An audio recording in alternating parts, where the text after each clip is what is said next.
comics, graphic novels, the funny pages. Many names given to the media that has rocked many generations.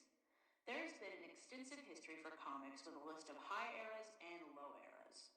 There are two very prominent moments in the history of comics. One, the Comics Code Authority, and two, the underground comics movement.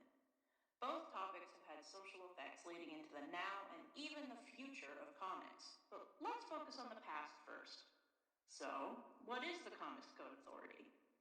Well, otherwise known as the CCA, it was a set of provisions that were made in 1954 alongside the Comics Magazine Association of America, or the CMAA.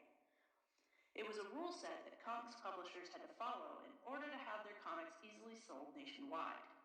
Rules that were included in these provisions were no drugs or drug use, no horror or gore, no complex topics like women's rights or racism, and no positive queer representation or queer relationships.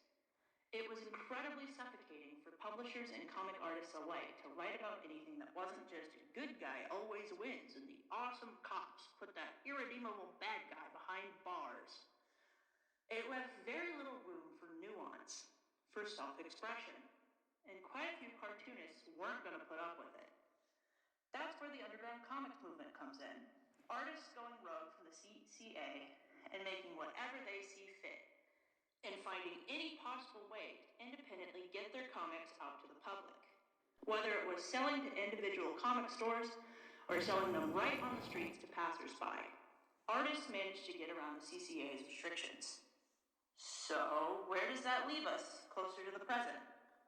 Well, as of 2011, the entirety of the Comics Code Authority has been abandoned by every major publisher, with many publishers leaving way before then.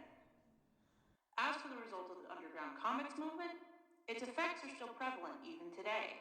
Independent comics are its own industry at this point, with anyone able to put their own comic into the public eye with the help of the internet. These are just a few of the changes over the years, and I'm sure there are going to be plenty of innovations going into the future. We just have to see for ourselves.